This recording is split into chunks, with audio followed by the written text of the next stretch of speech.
Welcome to my channel, Anglais à quel content. Today we are learning 10 expressions with the word hand. Dans vidéo aujourd'hui, nous allons apprendre 10 expressions idiomatiques qui fait avec mot hand en anglais. Basically, hand signifie main. OK? Ma main, my hand.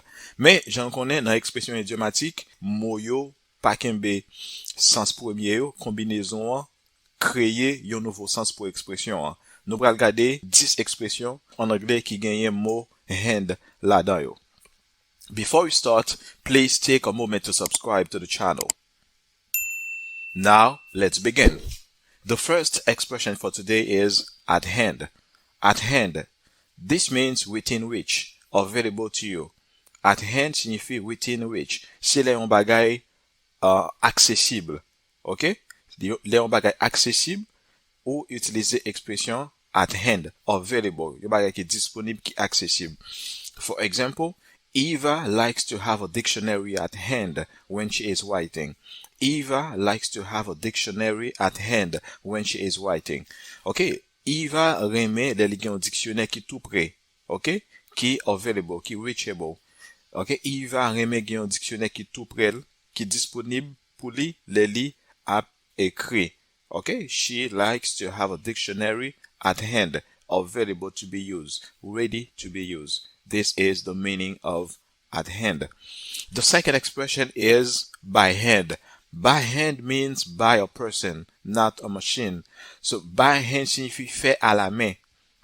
OK? Fait à la main, c'est pas une machine qui fait. En anglais, on dit by hand. For example, our shoes are all made by hand. Tout soulier nou yo fait à la main. C'est pas machine qui fait yo, c'est à la main yo fait. Les ça n'a dit by hand. The third expression is on hand. On hand means near and ready to help if necessary. On hand. For example, a medical team is on hand at all times. OK? Genyon équipe médicale qui disponible. Genyon équipe médicale qui disponible pour yo intervenir si toutefois t'as gagné urgence médicale. On hand. C'est near and ready. OK? On hand. Number 4, change hands. To change hands means pass from one owner to another. C'est passer de main en main. En anglais, c'est to change hands. For example, the house has changed hands many times since it was built. The house has changed hands many times since it was built. Kaila li passe de main en main, li passe de propriétaire à propriétaire depuis li construit. Okay? To change hands means passer de un propriétaire à un lot. Number 5 is free hand. Free hand is have permission to make decisions. To have free hands. Okay? To have permission to make decisions. Tom was given free hand to put a team together. Tom te gen permission pour li monter une équipe. Pour compte li, pour li faire équipe là, li te gagné, j'en qu'on dire carte blanche. Li te gagné carte blanche pour li faire équipe là. En anglais, n'a dit free hand. Okay, to have all the permission to do something. You have free hand to do that thing. Number 6 is first hand. First hand means from the original source directly. For example, we obtain the information first hand from the actor. Okay? Et nan source là, lò gen yon information nan source li.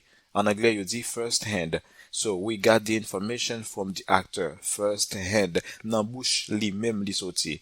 C'est là nous gen information de bonne source. Number 7 is second hand. Second hand means not new. Originally owned by someone else. Ça yo dit deuxième main. Yon bagay ki deuxième main, en anglais, on dit second hand. Yon bagay ki pa neuf, a second hand. In my first job, I bought a second-hand car. Number 8, hand in hand. Hand in hand means closely connected or related. For example, poverty and violence often go hand in hand.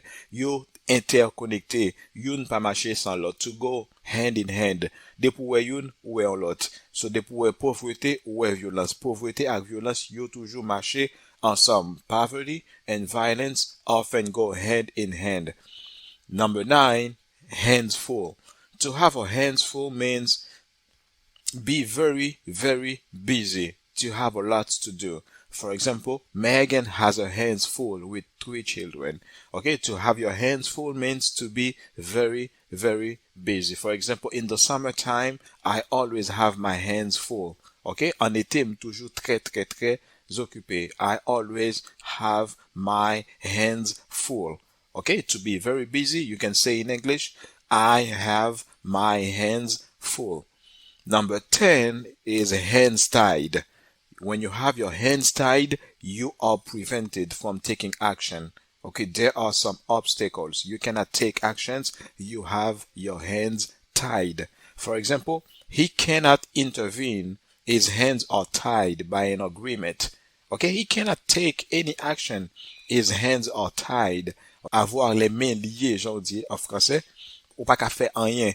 Okay, ou bloqué, ou pas qu'à prendre aucune décision. You have your hands tied. Alright, this is the end of today's video. I hope you found something interesting in that episode. Remember to use those expressions in your everyday life and improve your English. It was Anglais à quel content with Teacher Dove. We'll see you next time for our next video.